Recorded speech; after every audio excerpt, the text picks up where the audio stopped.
Hello, everyone, and welcome to Police Off the Cuff, Real Crime Stories. I'm your host, retired NYPD Sergeant Bill Cannon, a 27-year veteran of the NYPD. You know, we saw last Thursday, that Rodney Harrison, the police commissioner of Suffolk County Police, resigned last Thursday, and it was pretty much announced on the 3rd, the Friday.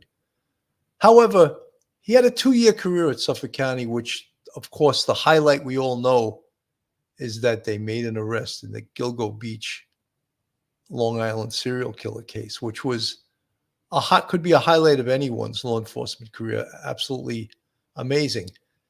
But many people ask the question, well, why did he resign at the height of his career? Well, one of the reasons is that there was just an election yesterday for the Suffolk County executive.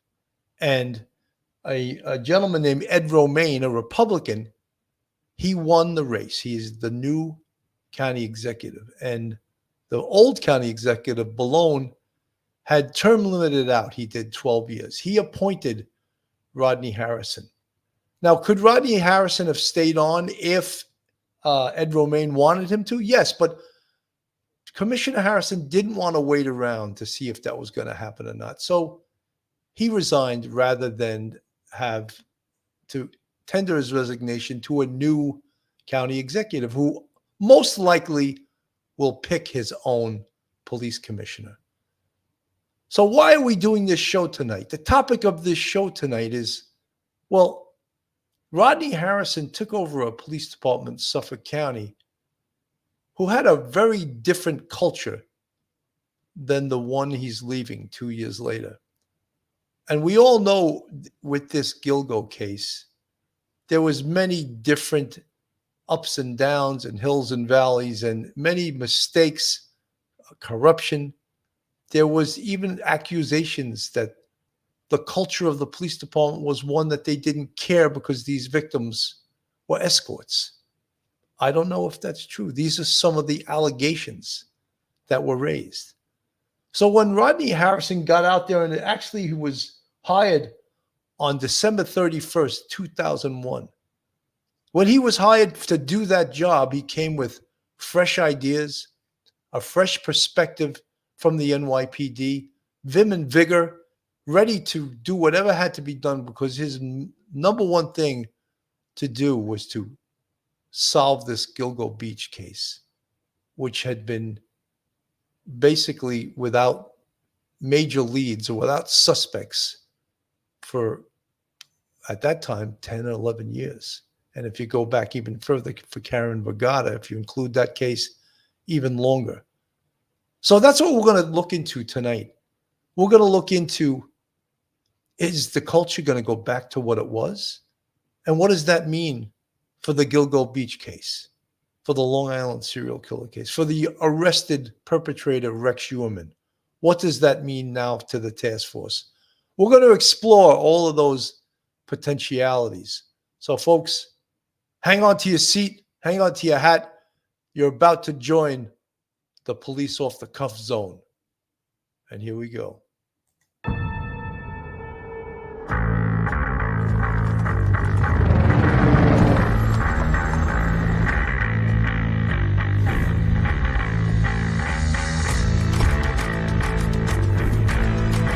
There has to be some common sense. Yes, sir. They have the car stopped at 10th and Ranch, Michael Byler. We still don't know who pulled the trigger.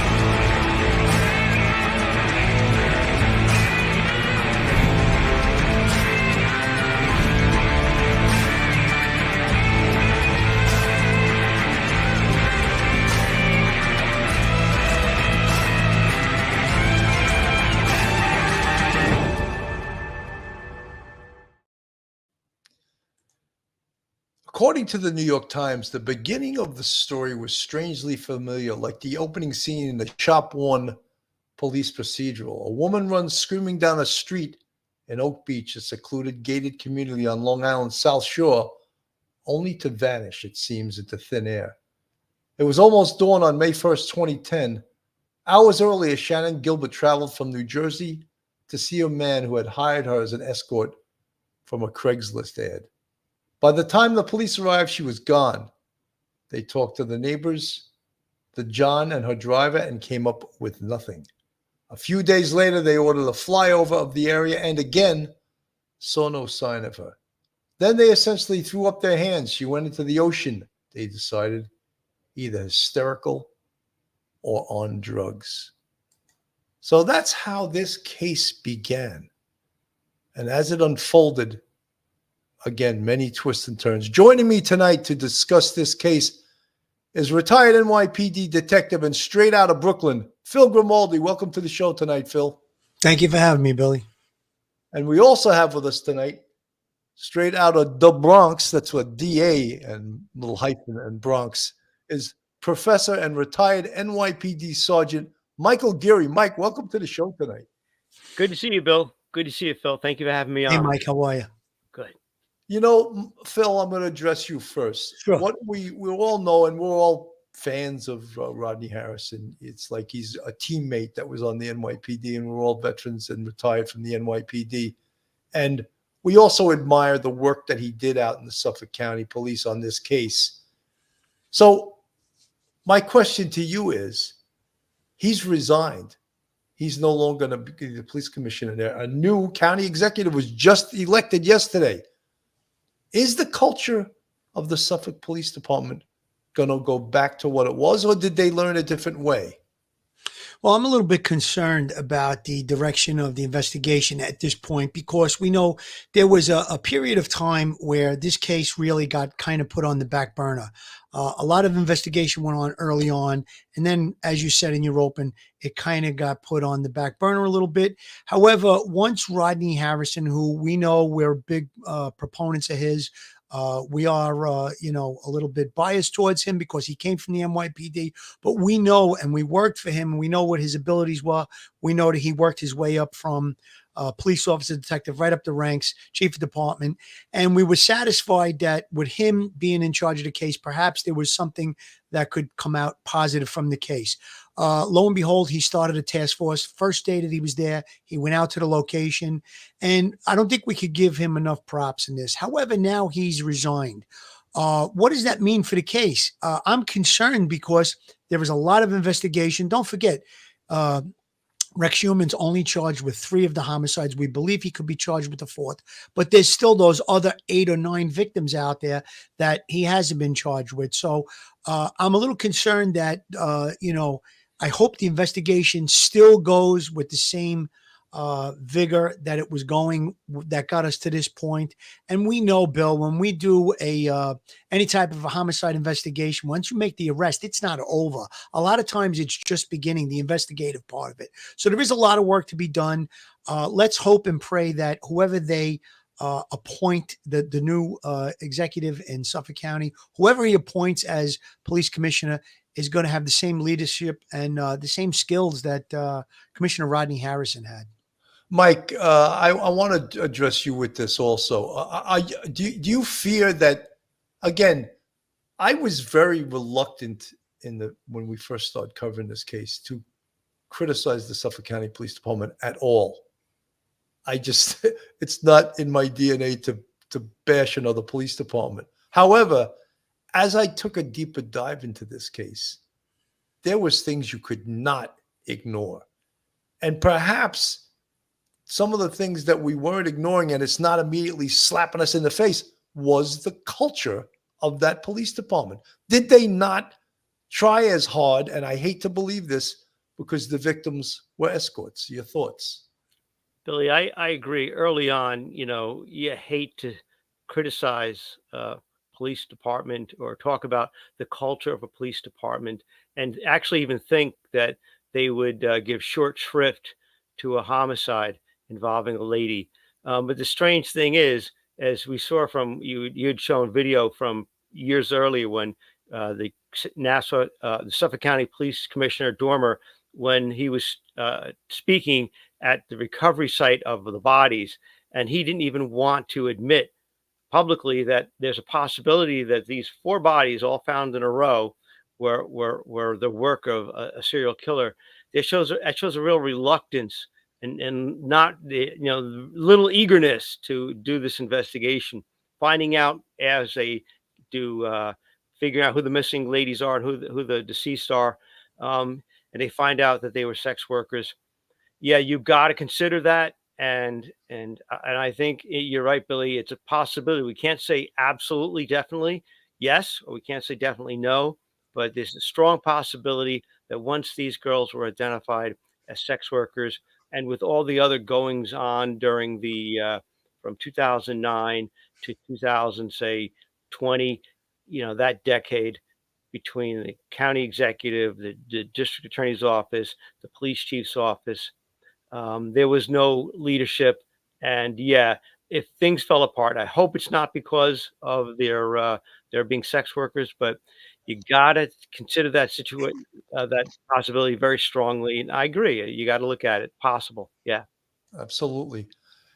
After they had determined, or they felt they determined that Shannan Gilbert had gone into the ocean, uh, none of it made news at first. A missing sex worker rarely does, not even when another woman advertising on Craigslist, Megan Waterman, was reported missing a month later.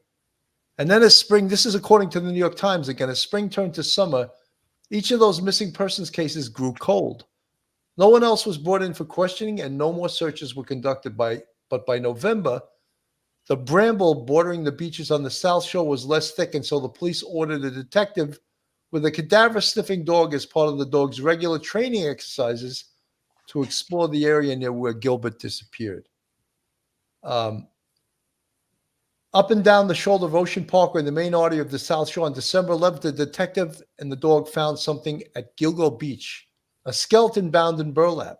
2 days later, the police found 3 more, 4 skeletons in all, secured with burlap and positioned just a tenth of a mile away from one another in the bramble off the side of a deserted stretch of the Seaside Highway. The police were shocked. Who were these women? After a series of DNA tests, they learned that 2 had been missing for years.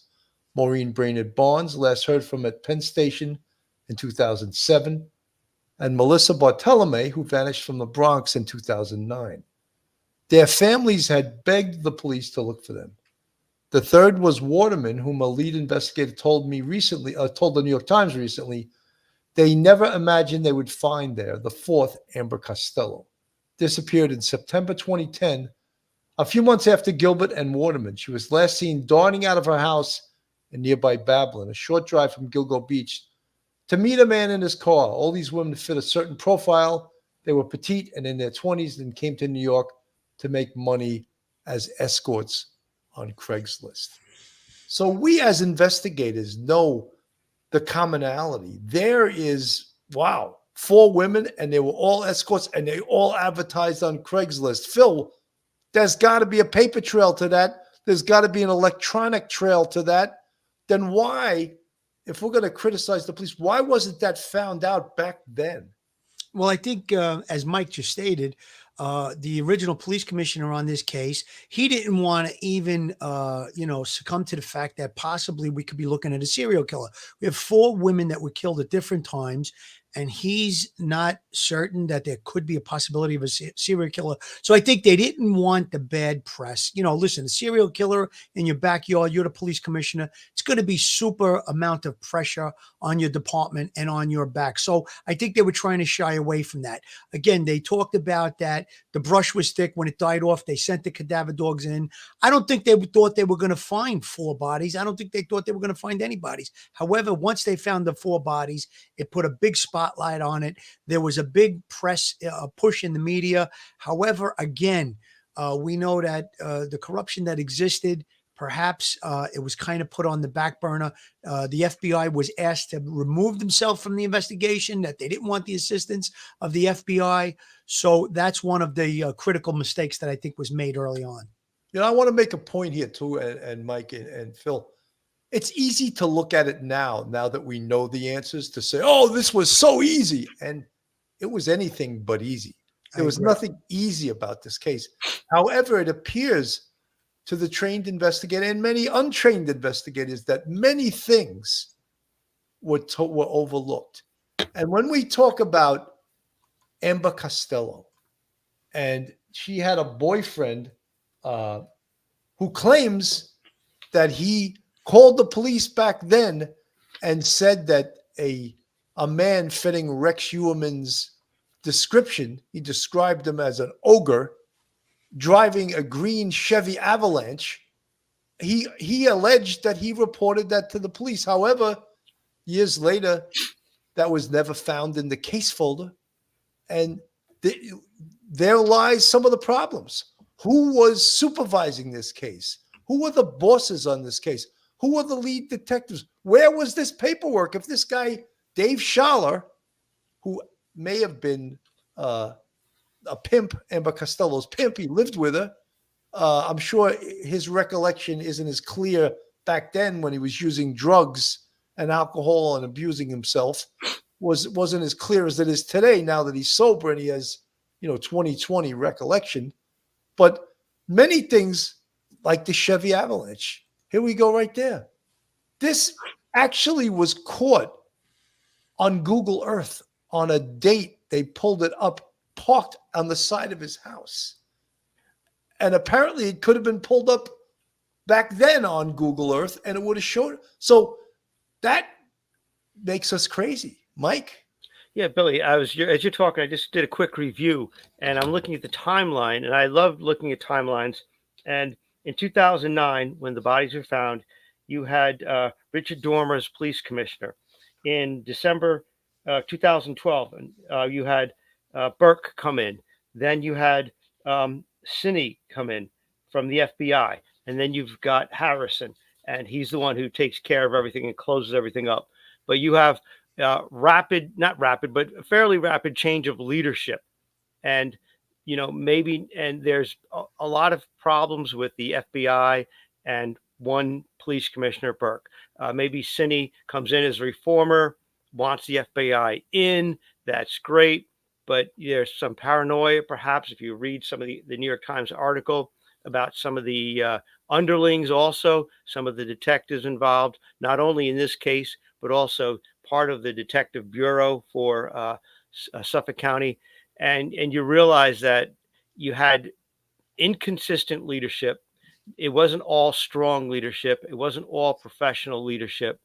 And therefore, the idea that this person in charge could affect the culture, it's going to take more than like just quick 2 years in and out to change the culture of a department, to make it go from what looks like Keystone Cop kind of thing to a real working, well-oiled machine.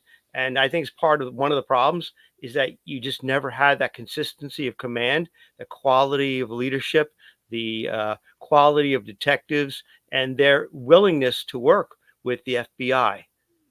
Mike, Mike, everyone that follows besides this the case wants to believe that it was the corruption of Burke, of Chief James Burke, and also that somehow many people believe this in the world of conspiracies and the world of YouTube, that Burke was somehow involved in this. Yeah. I don't see that. But the point I was going to make with Mike, when Rodney Harrison came into this case, there was one detective, one assigned investigator. One, right? One. So think about it. I mean, there had to be boxes and boxes of follow-ups. The case folders had to be huge. You had one detective assigned. So if that one detective wants to go out on something, I got a hunch he's got to try and find somebody to go out with him, or perhaps he goes out alone. Again, he started the task force, Harrison, and I think that what Billy was just saying makes a lot of sense. We're living in a time when conspiracy theories can run wild. When you hear about the former chief of that department, of the Suffolk County Police Department, the things that he was involved in, of course, you're going to think corruption. And it existed. We also had the Suffolk County District Attorney's Office was corrupt at the time. So did this case get a lack of investigation because of that corruption? Perhaps there were some elements of this case that were unfortunately, overlooked because of the corruption. But I think that once Rodney Harrison came in and, he asked for help from the state police, from the local sheriff's department, the FBI, they got everything together.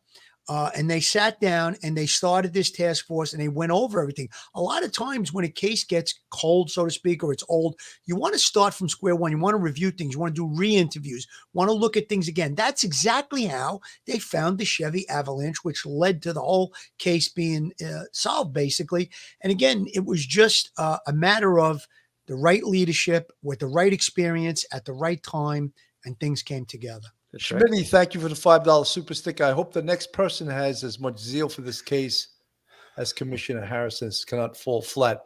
One of the reasons I also mentioned Burke and the corruption, it set the case back. Look, I don't believe he was involved in these murders at all, but it set the case back and almost irreparably. He did so much damage to this case.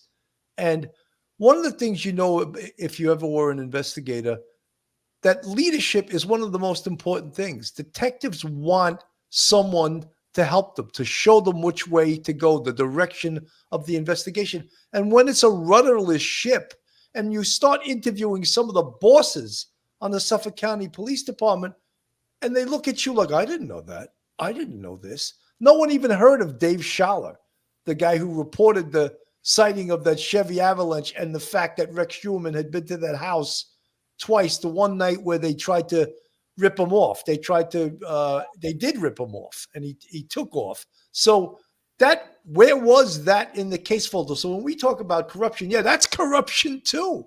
That you don't know what the hell's going on in a serial killer case.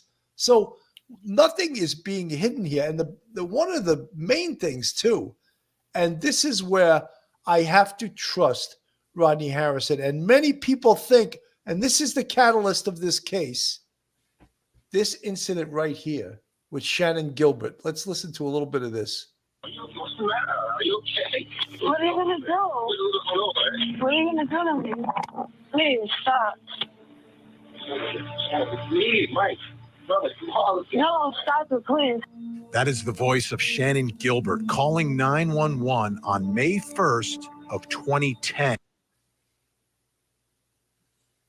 That is the case. That is the incident that set in motion the searches for the other bodies. And that is what in fact enabled this case to move forward, because most of you folks, you're listening to this podcast from all over the world. Gilgo Beach and Oak Beach are 6 miles apart. So the incident with Shannan Gilbert happened in Oak Beach, where she met a John, she met a client, and then somehow wound up in the marsh, and they didn't find her for 1.5 years, I believe it was. And that led somehow to them searching the Gilgo area, and that's where they recovered the bodies. So this was a catalyst for finding those 4 escorts, which was not a priority in any shape or form. Mike. Yeah, Billy, I think a lot of the people, you understand, me and Phil understand, that this didn't start out as a homicide investigation. Those 4 young ladies went missing, and other people went missing over many years.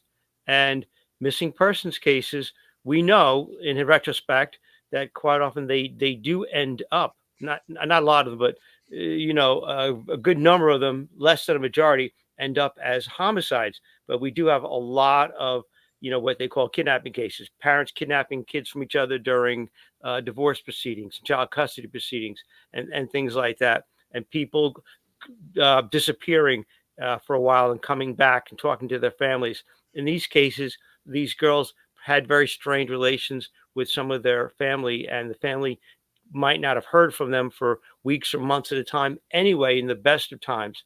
So in the very beginning, when these girls are disappearing, nobody's paying attention. And the police are going, okay, yeah, a girl's missing, okay, yeah, probably given it short shrift.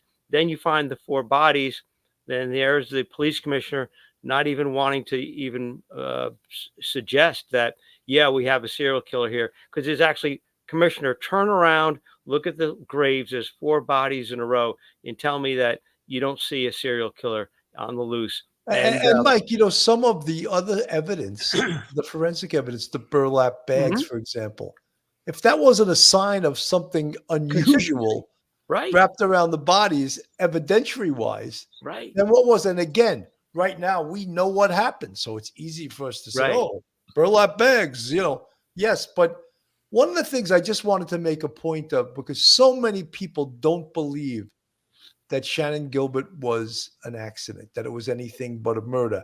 And I just want to play a very short excerpt from Rodney Harrison's interview with Long Island Newsday. And he speaks, and I'm just going to play a bit of this, and you'll hear what he says about this. Which was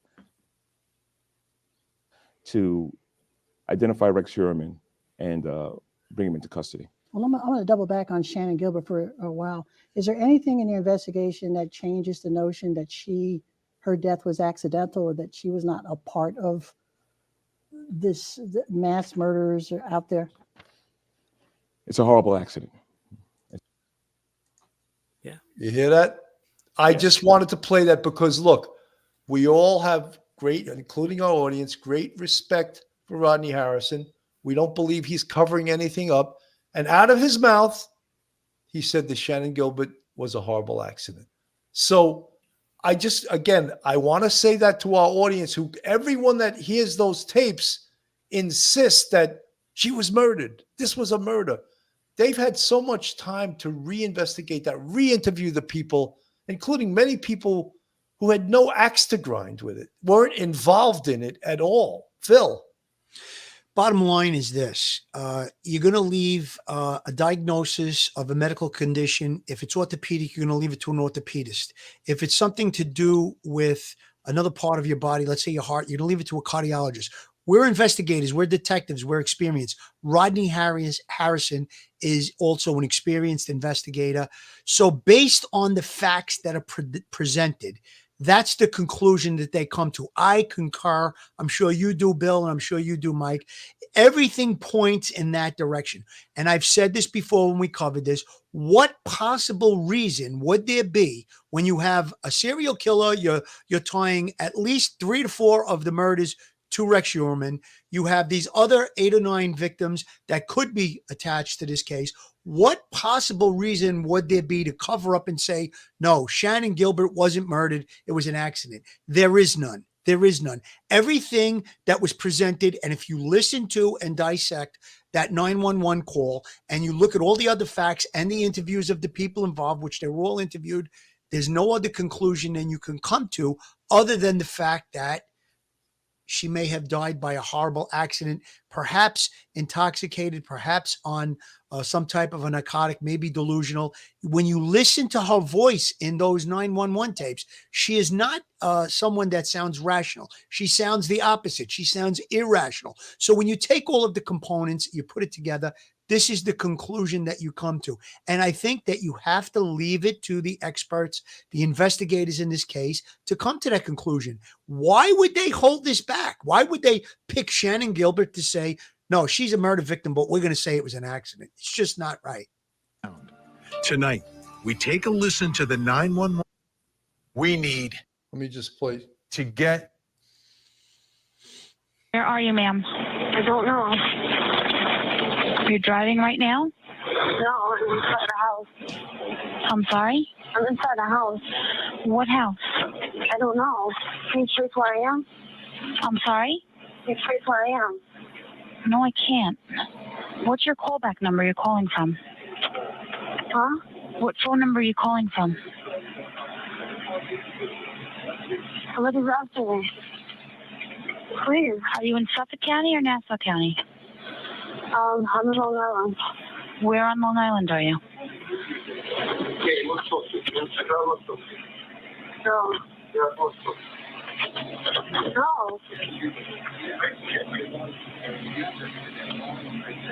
No. No, stop, no. Where in Long Island are you? In Suffolk County? Nassau County? Huh?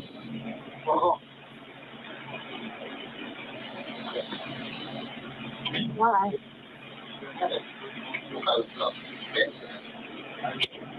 Why you call me by my name?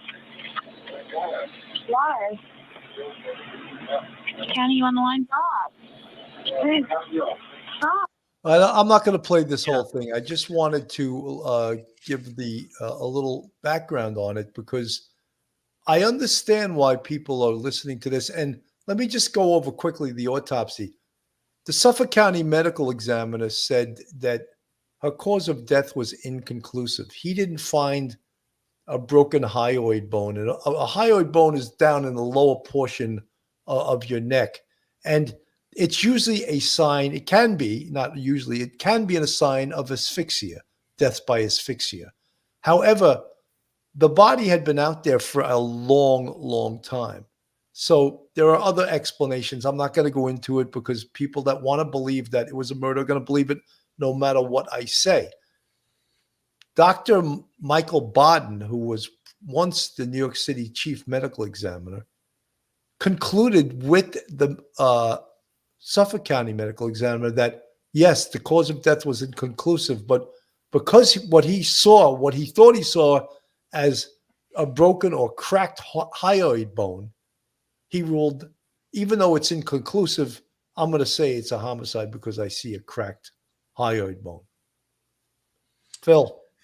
Well, the bottom line with that is you have him agreeing and disagreeing with the Suffolk County medical examiner. You can't have it both ways. And I think that what he was doing there was he wanted to stay relevant in the case. He did see what he thought was a fracture in the hyoid bone. And we know that there could be other reasons that happened. The thing that strikes me so apparently is there was no very, very obvious signs of trauma. There were no bullet wounds. There were no stab wounds. The only thing that they found was, and that was found by Michael Baden, perhaps a fractured or cracked hyoid bone. Now, if there were other things that went along with, let's say, a ligature around the neck of the victim, things of that nature, then it would be more conclusive to say this was a homicide. None of those things were found. And I think that everything points in the direction of an accident. Inconclusive by autopsy. As you said, the body was very much decomposed. It was found, I don't know if it was 8 months or a year and a half. More than 8. It was over a year. Whatever it was. So again, decomposition will be rapidly intensified by the elements. This body was left out in the elements. Cold sometimes will preserve, but then once you get into the warm, it rapidly accelerates. And I doubt there was very much tissue left other than skeletal remains of Shannan Gilbert when they did find when they did recover the victim's body. Folks, this is Police Off the Cuff, Real Crime Stories. If you like real crime, true crime from a police perspective, then you're in the right place. And if you're not subscribed to us, go on our YouTube, hit that subscribe button, give us a thumbs up, and ring that bell. And if you want to contribute to us financially, we have a Patreon with 3 different levels. And we also have a YouTube channel membership with, count them, 5 different levels. And you see the folks with the green font in the chat. They're part of our YouTube channel, subscribers, friends, family, and we really appreciate everything they do for us in this channel. You know, I don't want to get too far into the weeds. Really, the topic of this is supposed to be, how is the culture now going to change of the Suffolk County Police Department now that Rodney Harrison is gone? And we've seen what his leadership has done in regards to, Mike, and maybe you want to touch upon the starting and the continuing, perhaps, of the task force. Yeah, Billy, Rodney Harrison comes in 2021, the end of 2021, right after the new Suffolk County executive. He comes in and immediately within like 3 or 4 months, he's got a task force up and running. He does all the right things fairly quickly, gets cooperation of the FBI with all their special expertise. Thankfully, he also gets the cooperation of the state police because they have greater computer and DMV capabilities. And that was terrific. And that really proved to be the pivotal piece of evidence, the fact that they got the Chevy Avalanche information and they were able to connect it to where they didn't see it before for whatever technical reasons. He did a fabulous thing. And then we've got the task force making the arrest. They follow Huerman for about a year. They make the arrest. They have a lot more to do. They've got also they're looking at I think Melissa Barthelemy, her to indict him for her homicide, because he's been indicted for 3. They're looking at him for a 4th. So that's continuing.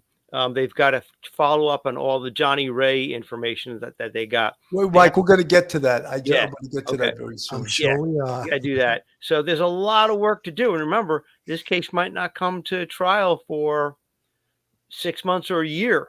Probably a year closer to, if it does, Thanksgiving of 2024. And they've got to work consistently throughout that time to double check everything, dot every I, cross every T. And that's where inconsistency in leadership can lead to disaster. And so I hate to see Rodney Harrison leave before the case is closed, because you need that consistency of leadership until this is absolutely ended. Absolutely. Has arisen in this case from witnesses who were so far unknown. There's a pattern that's developing here of Rex Huerman being somebody who tracks down people and haunts them.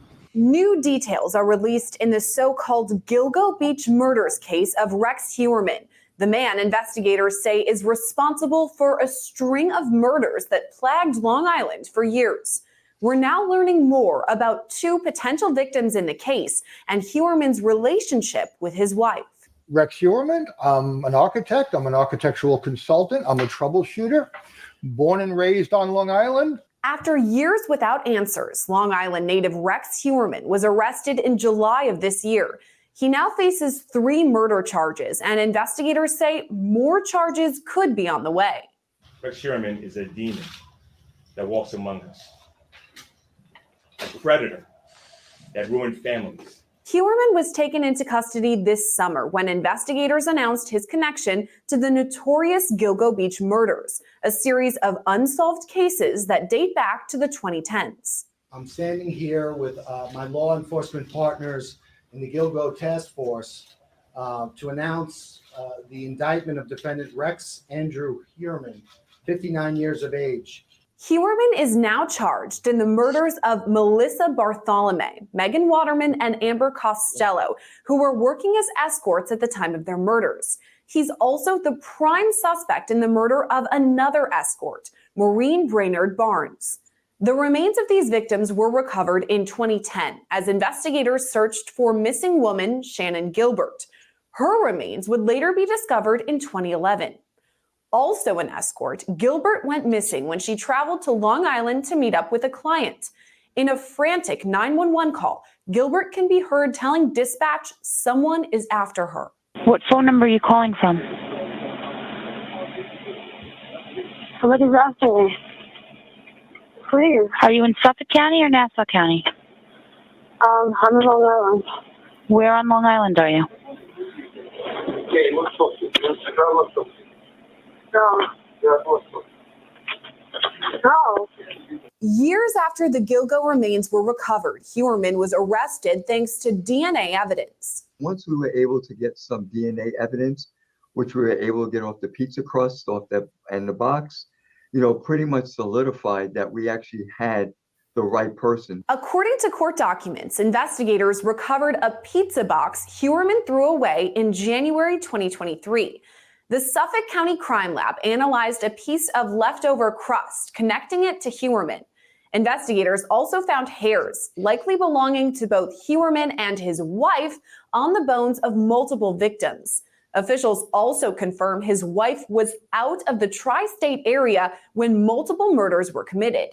But according to new information released just this week, Huerman's wife, Asa Ellerup, knew for years that her husband used escorts. At a press conference on Wednesday, John Ray, the attorney for multiple Gilgo Beach victims. Now, this is these are the newest allegations, and we all 3 of us, maybe separately, we watched the press conference. And one of the things that I'm a little baffled about is many people in the broadcast world and absolutely in the podcast world took this evidence as gospel, that it was true, that because he had an affidavit, this witness who was never identified, who said that she went to Rex Heuermann's house with a New York City narcotics detective and an unidentified female, and that female was Karen Vergata. Just so you got to realize that happened more than 27 years ago. Yet this witness that John Ray, the attorney for Shannan Gilbert's family, put forth as almost gospel, and everyone was accepting it without any vetting of the information, without checking it. There was numerous things that Attorney John Ray presented in this sworn affidavit. And Mike, a sworn affidavit just means that the person that's making it says they're telling the truth and they sign it. It's no more than that. Right. An affidavit is just a person swearing to that they believe that what they're saying is true and accurate. It doesn't mean it actually is. It just means that they're sincere in their belief that what they wrote, what they signed is a true and accurate statement to the best of their abilities. And it may not be. You're being very solicitous and being very nice because it isn't even evidence. It's just a story that has to be looked at. So when people talk about this is evidence, it's not evidence. He's presenting people with a story to tell who signed an affidavit, and it needs to be reviewed by people like you, people like Phil, detectives who've done this for a living. And I think a lot of people want to have something to talk about. So they'll talk about this witness and say, oh, this witness has fresh eyes on the case. This is real evidence. It's not. It's not. You got to take it with a grain of salt, and you just got to it's got to be investigated. It's another potential witness. We're not sure. We have to actually interview them and take a police report and vet this information, go through it, because we just cannot, as sincere as Johnny Ray seems and eager as he does seem to be help, you can't take it at face value. Got to look beyond it. Well, Mike, he also raised the specter that Rex Heuermann and his wife Asa Ellerup were swingers, and they mentioned a club in New York City called the Trapeze Club. This is 27 years ago, right, or more.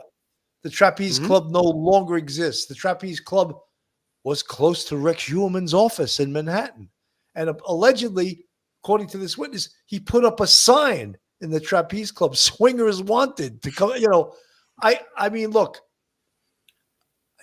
there was several things in this statement, in this affidavit, this sworn affidavit by this unnamed witness brought forth by Attorney John Ray that can be checked and can be vetted. Phil, go ahead. Well, what I was going to say was, Mike, you hit it right on the nail right on the head. Anytime a witness comes forward, we have to be suspect of it as investigators because you don't know what's true. What you're being told is true. Now, when someone comes forward with information from 10 years ago, 15, 20 something years ago, obviously has to be taken with a grain of salt. Now, do we believe that there was some type of incident that this person is now coming forward? Perhaps there is some truth to what they're saying. There was an incident. Is it directly related to Karen Vergata, Rex Heuermann, anybody involved in this case? That's what we need to determine. Is Shannan Gilbert the person that was present in that hotel room that she talks about, this unnamed witness? They seem to believe it is. And again, it makes for good, soap opera type stuff on the internet, conspiracy theories. And I just think that we have to take it. We have to take the information in. We have to vet the information. Our obligation is to do the best investigation possible. So someone comes forward with information, you vet it, you either include it or exclude it. Again, it has to be taken with a grain of salt. And, we are suspicious by nature because that's what our job is, to investigate. I want to play very quickly. I'm not going to play this whole thing. Many people have heard this numerous times before. Play a little bit of attorney John Ray.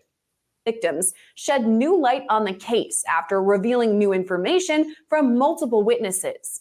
Ray says the first witness provided a sworn affidavit saying she visited Hewerman's Massapequa Park home in 1996.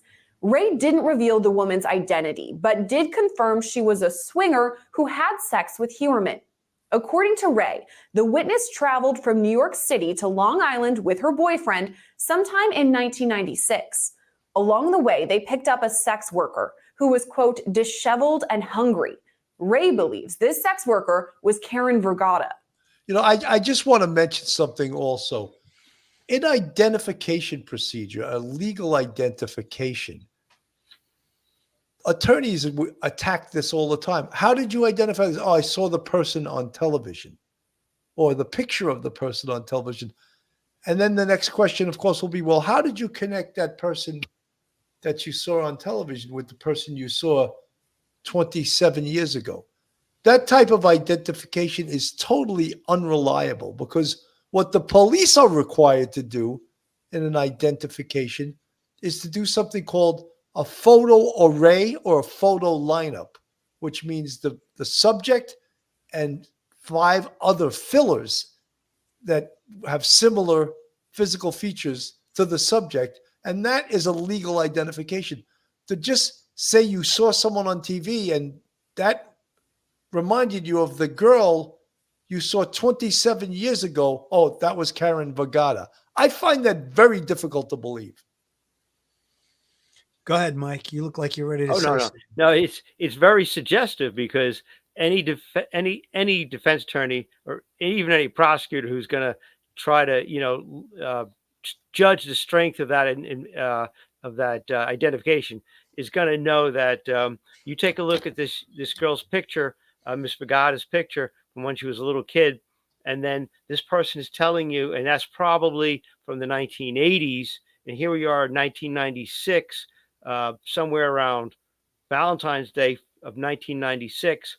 I'm sure she didn't look like that. And there's some girl who just got out of jail as a prostitute, picked up, transported by an off-duty New York City police narcotics detective, and this unidentified witness, and this unidentified witness swears on a stack of Bibles that there's this swinging going on, that there's multiple sex partners and things coupling in the house, and they leave, and then they see this woman as they're leaving come running out like naked onto the driveway or something like that, and then they drive off, and that's the end of it.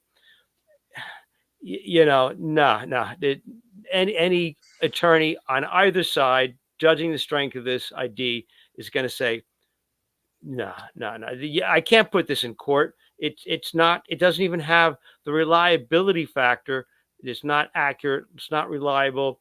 It's 20-something years in the past. It's a dark evening. You're telling me that this picture of this girl that taken from when she was in grammar school or maybe early high school is the girl that you remember seeing 20-something years ago? That's We'd weak. like to believe that. That's weak at best. It's weak at Yeah. best. Oh, But yeah. Phil and Mike, That's being this nice. was reported by numerous news organizations as new smoking gun information that changes, And first of all, there are some things in that can be vetted. A, who was this New York City narcotics detective? Is he identified now? Do we know who he is? He was allegedly the guy who went to Rex Hewerman's house. Mm-hmm. And he's a swinger, and he had relations with Rex Hewerman. And downstairs was also Karen Vergata. And then the witness given this information, allegedly was going to have sex with Rex Hewerman's wife, Asa Ellerup, and she turned her down. I mean, it's all, to me, it's all over the place. And when this was reported as, blockbuster new information, let's wait till the detectives dig into this information by attorney John Ray and see if there's anything to it. An affidavit is just a signed piece of paper that the person that signs it believes to their best recollection that it's true. That person could have actually went through some type of a situation where there was swinging going on, but how do we know it was with Rex Huerman, Shannan Gilbert, Karen Vergara? We don't. So that's why things like that have to be corroborated. There's enough investigators involved in this case to take on the task of trying to corroborate that. And perhaps it is valuable information. In my opinion, it doesn't sound like it, but that's what the investigators are tasked with at this point. But before they went, her boyfriend picked up a woman in New York, in the city, who had apparently just gotten out of jail, and she was disheveled and hungry, and she was a sex worker. We don't know the details yet of how he came to know her, but he knew her. And she came in the car with the two of them. Once known only as Fire Island Jane Doe, Vergara's skull was recovered near Gilgo Beach in 2011. She'd gone missing years before, in 1996, the same year her legs and feet were recovered on Fire Island. For decades, Vergara's identity was unknown, but in August of this year, the Gilgo Task Force announced they'd used a DNA profile to identify the remains. According to the witness, Huerman's wife was home when she arrived with Vergara back in 1996. She alleges Ella Rupp knew her husband had called for an escort. According to a sworn affidavit, as the witness was leaving, quote, "I saw the face of a woman I believed to be Karen up against a window at the house. She looked scared. I had a sense that she was calling for help." But when they leave, as they're leaving, the witness points out that she could see in the window, looking out, the girl that had come with them. And she says to her driver, her partner, "What are we doing? Are we taking her?" And the partner says, "Don't worry." Could you stop it there They're for a just playing a second? George? game. Just wanna She make a stays. quick comment. Okay. She says, this unknown witness, that she believes it to be Karen Vergara. She's never met Karen Vergara before in her life. However, she met her all those years back, but she believes that this is her. Is it based on this picture where it looks like this Karen Vergara? So the only thing that was reported that it was based on pictures that she'd seen on television. So again, she's making that statement. I don't buy that she 100% came forward and said, this woman that was involved in this incident back 20 something years ago, whatever it was, is Karen Vergara. I think that she came forward with an information and maybe through talking, well, do you think it could be this person? Perhaps she was shown the picture and then she's coming to that conclusion and signing the affidavit. That's what it sounds like to me. I don't know. I could be very suspicious about this whole thing because of my investigative experience as a NYPD detective for many years, working homicide cases. But to me, it just doesn't sound relevant to the Rex Huerman investigation. That's my opinion at this point. I would like also to know, how was this person interviewed? Was it a suggestive interview? That's what I'm getting at. Exactly. You know what I mean? Was she steered? Is this the person? Every investigator knows you can't show a one photo to somebody. Was that done? You know, I don't know. If John Ray did that, he violated the law. He violated procedure. Well, he would have violated the law if that person is now that he shows a picture of is going to be charged with a criminal charge. But what I think it's this. Well, you know, this person was present. What did this person look like? Oh, the dark hair. Oh, is this the person you were talking about? Did that happen? Did she describe a person? That's so suggestive. Exactly. That's my point. Exactly. Let's just get to the things that are vettable in this. One, all right, who is this witness? We want to know all about her. Two, who is this New York City narcotics detective, the NYPD? Is he identified? Three, let's look and see if Karen Vergara was arrested in New York City in 1996. Before, yes. If she wasn't, that blows this whole thing to smithereens. I think that they perhaps, it sounds like if they put that in there, I would hope that they had checked that, and perhaps maybe that's why they're hanging their hat on that she had just gotten out of jail. If they didn't do that, somebody has to do it. And, that could be checked very easily. That's a simple records check. And one other thing I wanted to mention is early on in this investigation, right after the arrests were made, and Rodney Harrison said this himself. He said, Essa Ellerup is not a suspect. We've cleared her. So we were a little suspect of that early in the beginning, was like, well, why was she cleared this quickly without them checking more? Mike. Yeah, Billy, she was cleared very quickly. And it seems like from what you read from the bail application and from the Times article, that she was cleared mostly on the fact that her travel schedule out of the country, out of state, away from her home in Massapequa Park, coincided with these girls going missing.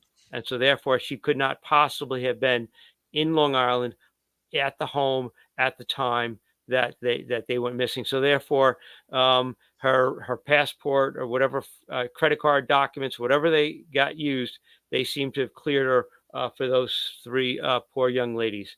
That doesn't mean, that she's free and clear, but as far as the Suffolk County Police Department is concerned, she's free and clear. And the explanation for her multiple hairs happened to be making it onto duct tape used to secure one of the bodies, or at least one of the bodies, was that it may have come from her because a transfer, as you talk Locard's transfer principle, Right. that it was on the belt. There was a skinny little leather belt that was used in one of the bindings. But she was cleared very quickly, and the police, I hope, did a very thorough job before they announced clearing her. There's many ways that a hair could be transferred. Sure. So if she lives in the home and we believe that the victims were in the home and perhaps that's where the killings took place and that's where the bindings took place, the transfer of the hair is not that much of a stretch at all. And I think the fact that there was also the DNA of Rex Heuermann found. So with all of those things, it's very clear that he's responsible for some of the acts. Again, why did they clear Asa Ellerup so quickly? That's a good question that I'd like to pose to the investigators in this case. Something's wrong here. And the driver tells her, nah, they're just playing a game. Leave it. And they leave. Another witness backs up this idea that Ellerup knew her husband was involved with escorts. According to Ray, the woman worked as a sex worker and serviced Heuermann multiple times. At one point, she was in Heuermann's home when his wife allegedly accused her of stealing, knowing full well she was an escort. She said that she would service Rex Heuermann over 20 times and that he was a serial user of sex workers. He would sometimes have them come two at a time to his house, and his wife was home upstairs, and in one instance got very angry at one of the sex workers because the wife believed that the worker had stolen an iron from, for ironing clothes, and had it in the car with the driver. So the driver had to get out. Everybody had to search the car. There was no iron. But the wife knew about it and knew about, obviously, what was going on in order for that to happen. Another witness who also made a sworn statement saw Heuermann with Shannan Gilbert before her disappearance. The woman. See, that's one that, again, to cut to the chase, it was a taxi driver, drove to some sleazy hotel on Long Island, was called by Shannan Gilbert, allegedly. And she tells a tale how she sees Rex Heuermann walk out of the hotel, and then Shannan Gilbert ran into her car and she drove her to a train station. So again, how was that identification made? That I would like to know that. Who worked as a taxi driver, said she was called to a motor lodge to pick up Gilbert. She's called to go to that place, and that there's a girl awaiting her who's locked in a bathroom and will come out if she flashes her lights and beeps the horn. And she goes there and does that several times. It doesn't work. But then suddenly a giant man who fits the description of Rex Heuermann comes out, and he's covering his face with his arms so he can't be seen, and he runs to a van. According to court docs, Gilbert was, quote, crying and shaking and said, quote, that we had to get away from there. He had become very aggressive, very angry. She goes in the bathroom, locks the door, and calls to get a cab. And that's how she comes out. They speak for over an hour. So the driver knows her well and notices that she has a drooping eye, which is characteristic of Shannan, and also a characteristic of her family. During a separate incident, the same witness says she saw Huerman again. This time, she says he was wearing camouflage and asked to be driven into the woods. She now knows him to be, she recognizes him from the media as Rex Huerman. He says to her that he wants her to take him on a long trip into the woods. In other words, he changed the destination she had been told, which caused her immediately to become suspicious. And he was very upset, very angry. And he began to dispute with her when she said, "I'm not going on a long trip anywhere." And with that, he gets extremely angry and threatens to kill her and tells her, "I already want to kill you. Just give me a reason." And he had a gun, a handgun. According to the witness's sworn affidavit, quote, "As we argued, he said to me that he wanted to kill me if I would just give him a reason to do so. He insisted he wanted to kill me. I heard him click a gun. Later, he allegedly fired off a gun into the woods." A separate witness reached out to attorney John Ray from Oklahoma City, Oklahoma, saying she met Huerman while working as an escort. The woman says she performed oral sex on Huerman before he threatened to kill her.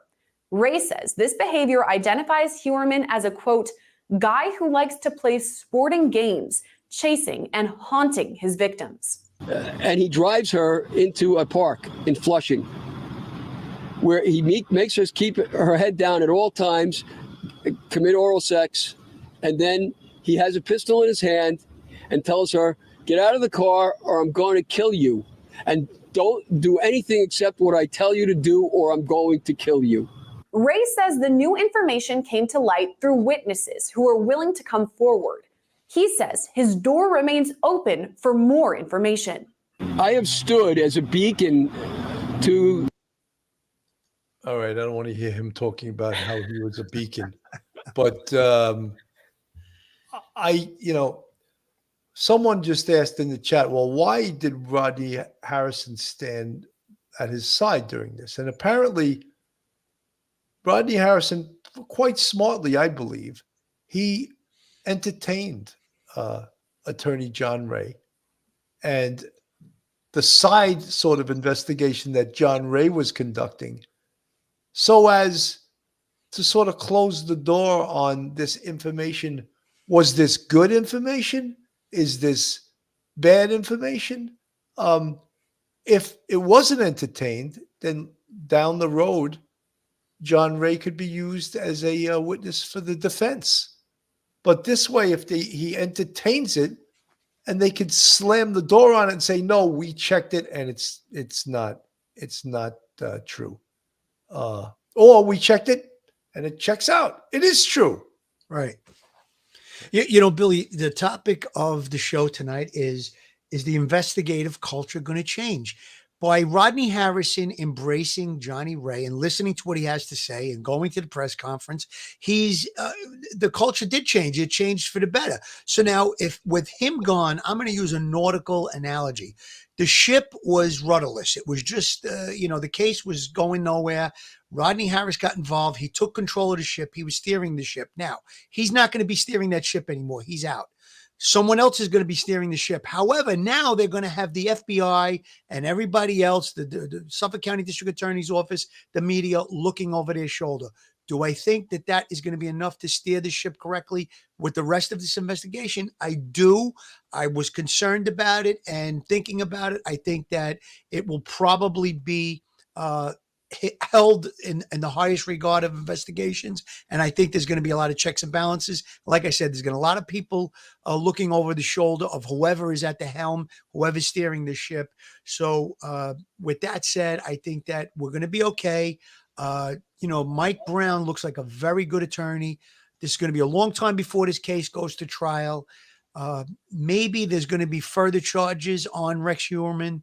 We don't know where those other autopsies landed. Those bodies were also very badly decomposed. But as investigation continues, perhaps there might be some substantial evidence that they can now get an indictment and charge him with those murders.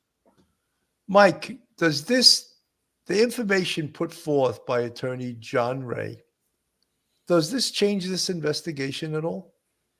Billy, it shouldn't, and I don't think it will. I just think that Rodney Harrison, like Phil said, and you said, it's a good thing to do. It slams the door on any possible defense ability to throw, doubt into the mix and say, look, it could be someone totally different. The story being told and the story being put together by the prosecution is really not accurate, because we have other people, have said these other things, and you got to take that into consideration. He's a wild card. He probably means well, and I would imagine the people who sign those affidavits mean well, but it's a wild card at this point. It's got to be investigated. Maybe there's a way to integrate it into the investigation. Maybe this stuff is not relevant. Maybe they're actually mistaken in all of the identifications that they made, and it's nothing just but an interesting footnote. But you're tying up every single loose end. You're dotting all your I's, crossing your T's, and making sure that if anybody ever asks, or any defense attorney makes a suggestion or says something to the jury, you can come back and say, look, we investigated every single lead that was presented to us. No one's ideas were turned down. No one's affidavits were turned away. It's a good thing to do. I'm sure ADA Tierney wasn't too happy with it, because Tierney probably has had to deal with Johnny Ray, and other district attorneys there have had to deal with Johnny Ray for a while. And maybe they're tired of dealing with him. But I think he brings a breath of fresh air, and we do need concerned people to come forward, and you never know. But I don't think this is going to change anything in any way whatsoever. Think about this. A quick point. Suppose Rodney Harrison didn't go to that press conference, and Johnny Ray says, well, I invited the Suffolk County District Attorney's office, and I invited the Suffolk County Police Commissioner to come to this press conference, and they wouldn't come. And then he says all of those things. What is that going to look like? A culture of corruption. So he definitely, in my opinion, did the right thing. Stand there with him. Let him have his affidavits presented to the public. They're going to be investigated. And I think it would have been probably a worse decision to not go to that press conference than to have gone to it. Right. Joe Murray, attorney at law. Listen, guys, if you found yourself in a jam and you're in need of legal counsel in the New York City area, there's none better than Joe Murray, attorney at law. He's not only a terrific criminal defense attorney, he's also a retired 15-year member of the NYPD. So he literally knows both sides of defense. So if you want to get a hold of Joe, you can reach him on his website at jmurray-law.com. His telephone number is 646-838-1702. You could email Joe at joe@jmurray-law.com. Joe is a big supporter of Police Off the Cuff, Real Crime Stories. He also was on the NYPD boxing team. So if he takes your case, perhaps he can deliver that knockout punch. I just want to, this was to give the other side of the story. This is on Dan Abrams, Asa Ellerup's attorney, Mr. I believe his name was Mastrotonio. And I just want to play a little bit of what he said on Dan Abrams on News Nation.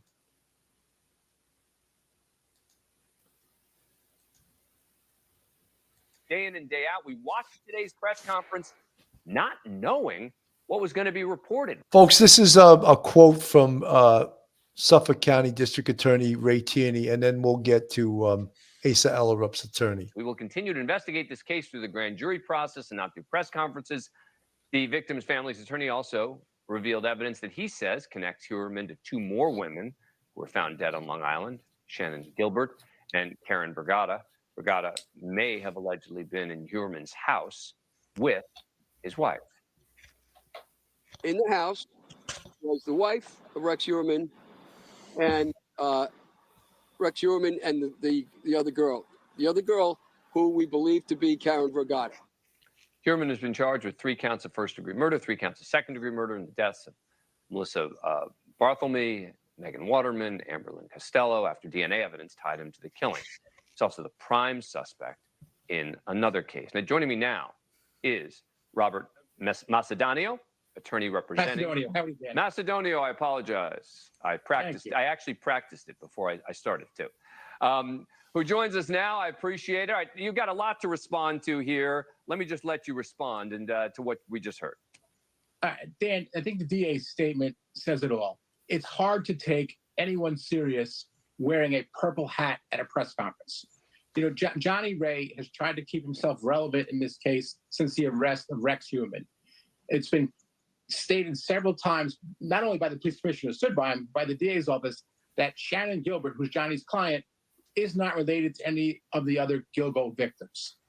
So what he's desperately trying to do is link a civil defendant to his clients so he has somebody to sue to recoup the tens of thousands of dollars he has spent chasing his tail the past 12 years that he's been involved in this case. So is it not true? Completely outlandish claims.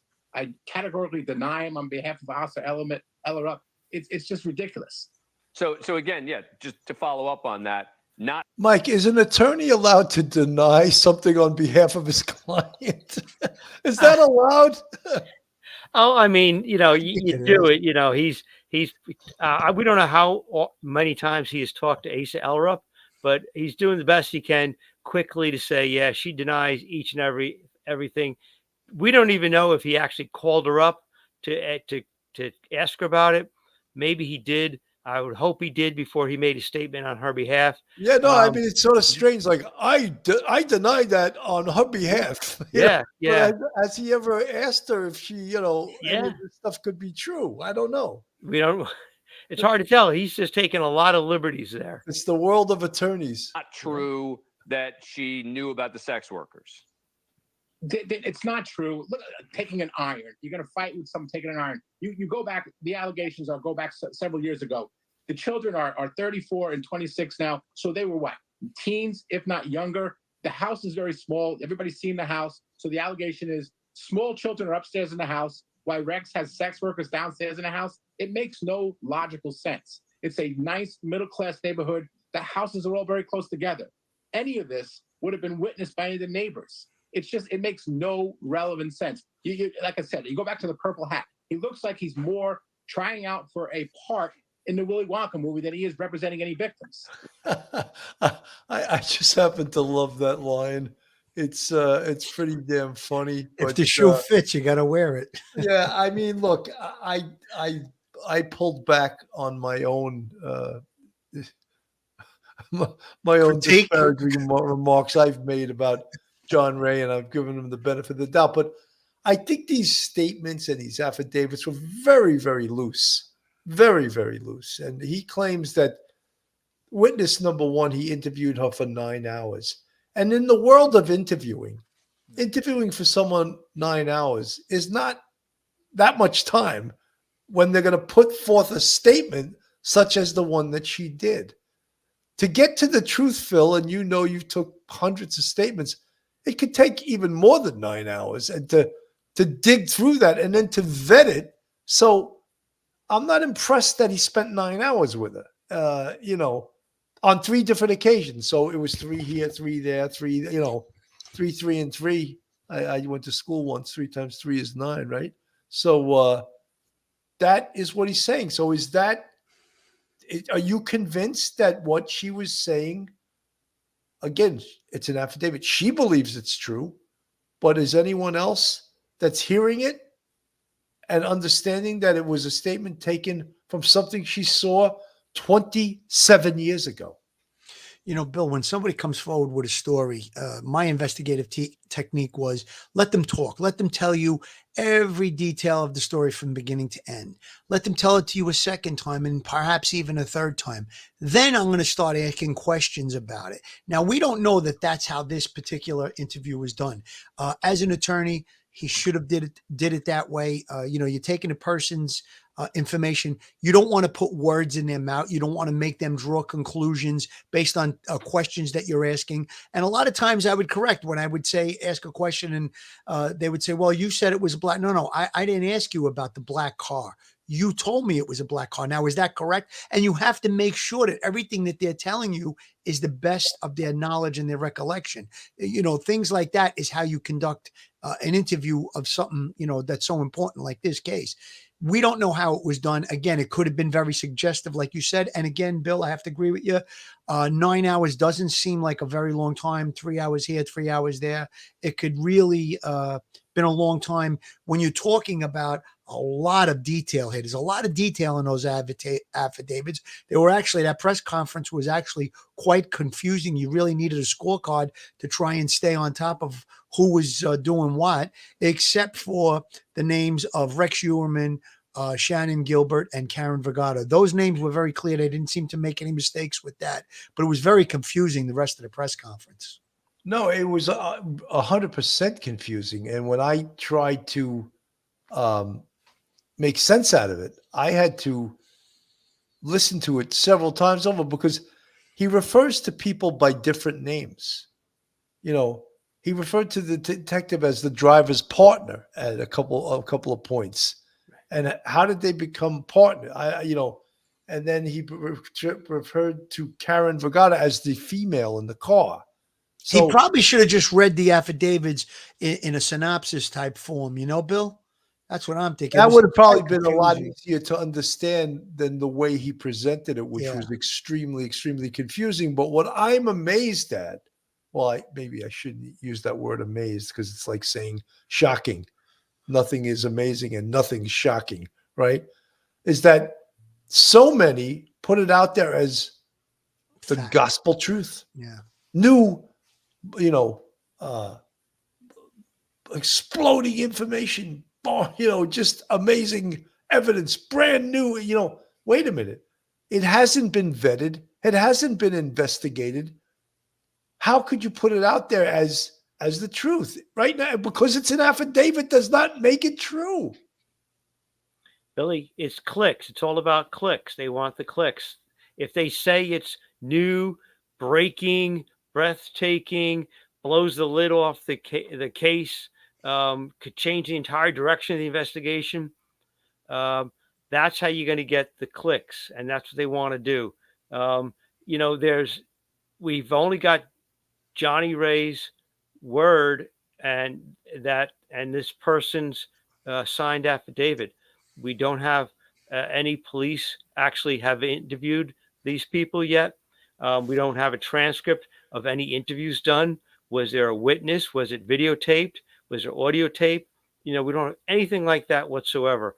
But it's sexy. It grabs the headlines, and people want to talk about it. The conspiracies just take off from this point. They're uncontrollable at this point, and people are, to the point where they're like, Chief Burke is, joining Rex Sherman in killing half the prostitutes on Long Island. It's just remarkable, how far this goes afield from reality.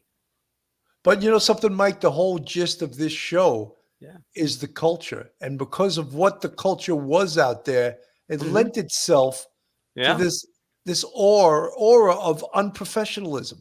True. And of look at what Burke got away with when he was the chief of police there. Outrageous stuff, right? So when that happens, the general public says, this is what these cops were doing. What else could they have been doing? They lose faith in the system when you have those components of corruption and, the chief of Suffolk County Police is being arrested and charged with assaulting a person that broke into his vehicle to steal sex toys and videotapes. Of course, it's everything's jaded after that, So I could see people falling for conspiracy theories. However, we seem to have righted the ship. I used that analogy earlier. The ship has been righted. Let's just hope that it stays in the right direction. Yeah. So, folks, again, Rodney Harrison announced his resignation last Thursday. I would imagine it'll take effect officially in December.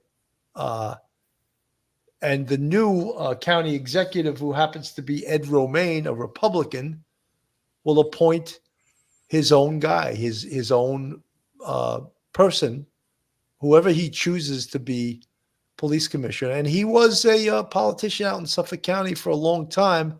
Apparently started out as a school teacher. And I think for 16 years held some political office out there. So he knows people, right? He may owe some political favors. So a lot of you guys asking questions. Well, then why did Rodney, why did he resign? Well, the police commissioner in New York City is appointed at the pleasure, that's the language they use, of the mayor. In Suffolk County, it's at the pleasure of the county executive.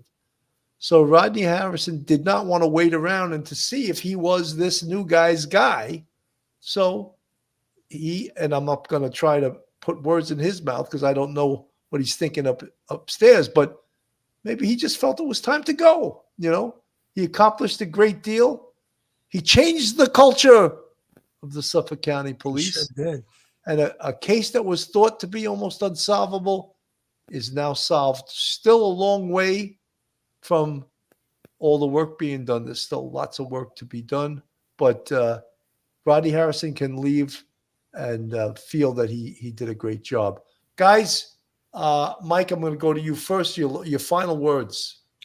Billy, let's hope that the next police commissioner for Suffolk County PD can continue on the trajectory of excellence that Rodney Harrison has established there, and that police commissioner is just as good, just as forthright, just as excellent in terms of being a detective himself and being able to solve crimes, and is above board and conducts himself with all the integrity that the taxpayers and the voters demand. And if that's the case, if that is true, then absolutely that expectations of excellence and honesty will filter down from the top to the bottom, because it always starts with the top. Absolutely. Debbie Carroll, Romaine was Brookhaven Town Supervisor. Thank you for that bit of information. But he knows people. He's got some people maybe he owes favors to, and maybe he owes a favor to someone that knows someone that deserves to be Suffolk County Police Commissioner. And that's how things work in this world.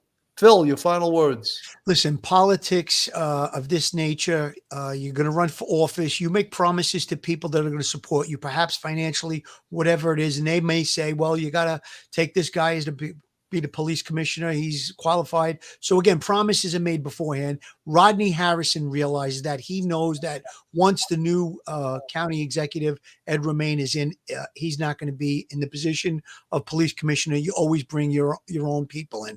So did the people of Suffolk County take a loss by losing Rodney Harrison as police commissioner?